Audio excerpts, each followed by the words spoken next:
مذہب اور انسان کے بارے میں جاننے کے لیے اس چینل کو سبسکرائب ضرور کیجیے گا۔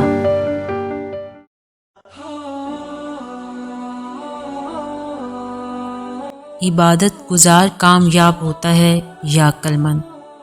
اللہ نے جب عقل کو تخلیق کیا تو اسے کہا آگے آؤ، وہ آگے آ گئی، پھر فرمایا پیچھے جاؤ، وہ پیچھے چلی گئی۔